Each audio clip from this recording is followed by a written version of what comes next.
Greetings, humans. It's me, Bob Harris, senior editor of FootballDiehards.com, doing your Week 3 injury preview, review, overview, update thing. Hope you find it useful. We'll get the ball rolling. Starting with Dallas, Ezekiel Elliott, we have news that the Fifth Circuit Court of Appeals, in the United States courts, will have a hearing on his on the NFL's request for a stay. Basically, that comes October 2, meaning you get 2 games of clarity with Ezekiel Elliott. He'll be playing for sure against the Cowboys this week and against the Rams the next week. That doesn't mean he won't play beyond that. It just means there's a ruling that could change things up. So if you haven't prepared for a possible absence, go ahead and prepare. It doesn't mean it's coming. Just be prepared. It's the wise way to roll with him. You knew this when you bought him, right? When you drafted Ezekiel Elliott, it was going to be an ongoing issue. So be ready to deal with it. Also, Thursday night's game, a fantastic game, was it not? Todd Gurley coming through, Carlos Hyde, both quarterbacks, Jared Goff and Brian Hoyer, Sammy Watkins having a great game. But he ended up getting a concussion for the Rams. Something to watch in coming days. Tavon Austin also concussed in that game of less interest. Also, Kyle Juszczyk, the fullback for the 49ers, concussed. Has a neck injury, so that's something to watch as well. Moving on to Sunday games, and they start early. The London game, the Baltimore Ravens against the Jaguars. Terrence West listed as questionable with a calf issue. He practiced Friday.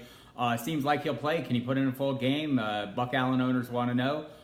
You'll have to get up at like 8 a.m. Eastern to get the inactive list. I'll have it on Football Diehards on the main page. But look, I think Buck Allen's still a decent play. We'll see what West can do.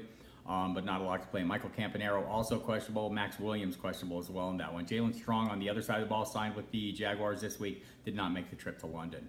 Early afternoon kickoffs. Cam Newton listed as questionable, but it's just a formality. He's going to play.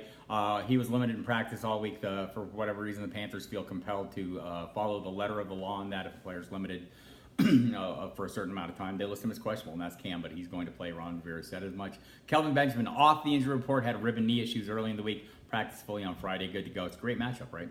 So get your Panthers in there. I'm not sure if that offense has quite hit stride yet, but Lord knows the Saints will help them if they're not there already. For the Miami Dolphins, also a great matchup against the New York Jets. Easy to run against, easy to throw against.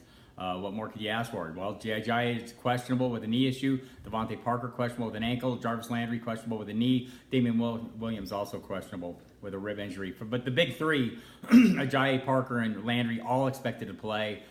So you'll need to watch that in the 90 minutes leading up to kickoff, but plan for them to play as usual. Sounds more like maintenance issues for these guys. They know Ajayi is going to have a heavy workload. I think they just don't want to overdo it in practice, and it makes perfect sense to me. For the New England Patriots, Rob Gronkowski questionable, says he'll play. Worked on a limited basis all week. Same with Danny Amendola, missed last week with concussion and knee issues. He worked on a limited basis all week. Also told reporters like Gronk on Friday that he is good to go, and we'll see if that's the case. Beyond that, Chris Hogan questionable, Philip Dorsett questionable. Both practice on a limited basis all week, thigh and knee injuries respectively. Seems like they're on track to play as well, but something you'll need to watch. Rex Burkhead, you won't need to watch. He's been ruled out. Didn't practice all week. Will not play in this game. So that gives a little clarity to the backfield that could use some. On the other side of the ball, Alfred Blue, returning from a high ankle sprain, listed as questionable. Bill O'Brien says he's more like doubtful. Other guys are back in that offense, though. Will Fuller's out, but the tight ends, 2 of their tight ends, Ryan Griffin and Steven Anderson, are back this week.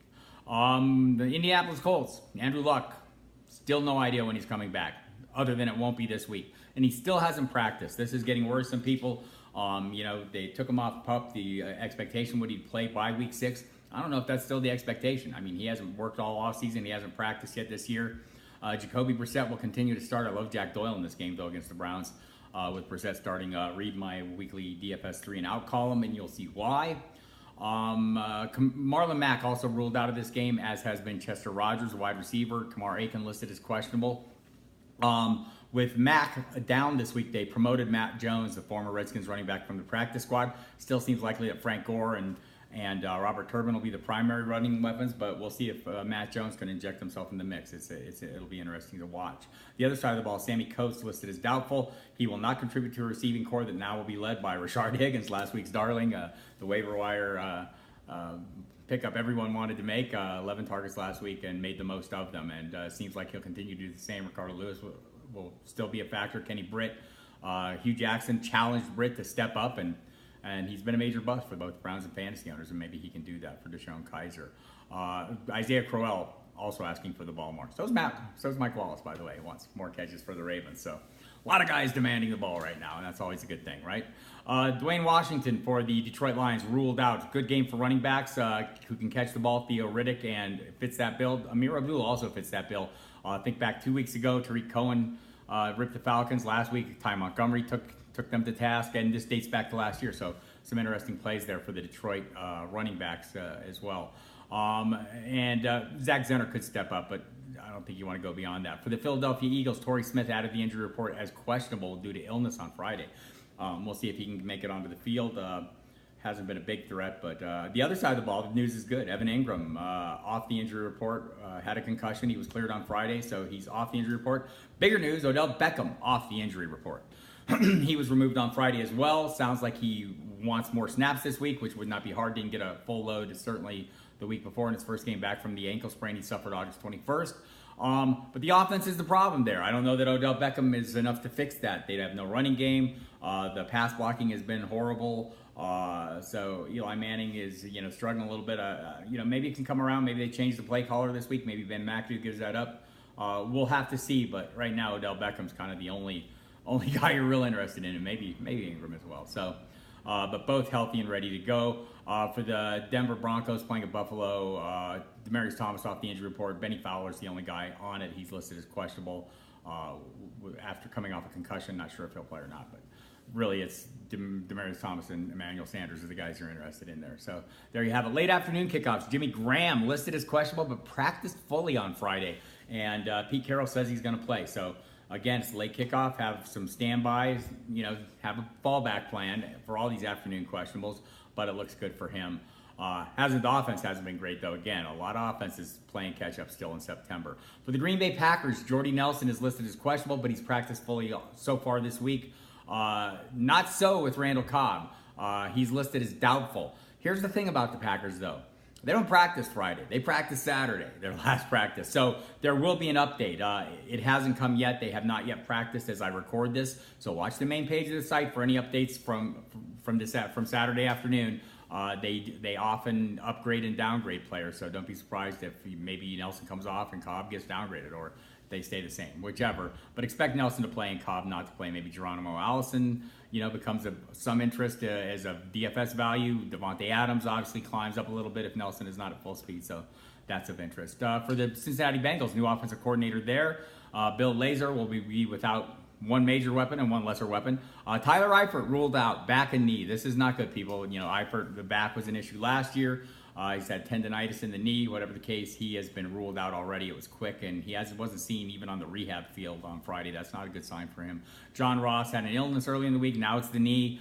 Again, he had a knee issue earlier, coming out of August. So he's having an MRI. That'll be something to watch next week along with Eifert. Sam Bradford, no go. Not going to do it. Not going to play this one. Miss another game. Case Keenum will start. Got all the practice reps Friday. Maybe that helps him. He has a good track record against the Tampa Bay Buccaneers. Go back on the main page and check some of the Minnesota updates, and you'll find out some of the numbers he's posted against them as a Ram. So there is some hope. Stephon Diggs and Adam Thielen, Kyle Rudolph owners, take a little heart, but maybe you open your mind to some other options at this point with Keenum in there as a starter. And no idea when Bradford comes back. It seems to be a pain management issue, no structural damage. He's getting a second opinion this week. Melvin Gordon turned up on Thursday on the Chargers injury report, listed as questionable. Anthony Lynn says he expects him to play, said that again Friday. So I would expect him to play too, but the late afternoon kickoff against the Chiefs, you're going to have to watch that one and have a fallback plan ready. For the Tennessee Titans, Corey Davis has been ruled out with the hamstring. DeMarco Murray questionable with his. And that opens a can of worms, right? The Derrick Henry-sized can of worms. That's big. A big can of worms, anyway. Look, Henry had a great game last week. Maybe he becomes a viable starter this week with Murray not at full speed. He only had 1 day of practice, right? So I'm not sure what I expect from Murray. A little concerned about playing him. Might be more interested in playing Henry if I needed to. So that's one we'll be watching in the late afternoon. Sunday night, Jordan Reed listed as questionable. Shoulder, chest, sternum. The interesting thing here is John Kine from ESPN, the beat reporter for the Redskins. I talked to him on the Football Die Hard show on SiriusXM Fantasy Sports Radio on Friday. And he said, Reed is one of those guys, normally when you talk to him on Friday, he's listed as questionable, he'll say, hey, I'll be ready. or he'll say, I don't know. In this case, he said he's a game time decision. In other words, I don't know. So this one maybe is a little hinky. Vernon Davis, a reasonable pivot, right? If if you want to count on the tight end there, Davis has proven to be a plug and play threat in the past. So he would be a fallback option. Jared Cook would be an option too for the Oakland Raiders in that same game. A guy that looks like he's set for a heavy workload. That would be great. Rob Kelly also listed as questionable. Keim told us to expect a three-way split with Kelly, Samaje Perine, and Chris Thompson doing Chris Thompson-like things. That would be. We've seen the production he's had on very limited touches. Don't expect a bigger role, but we'll see if he can continue the production. Thompson is the third down back. Monday night, J.J. Nelson is limited in practice this week. John Brown not practicing yet this week. Don't expect him to play. That makes Nelson of more interest, right? And Jerron Brown as well. Both heavily targeted last week. Nelson got the touchdown, put up the big numbers.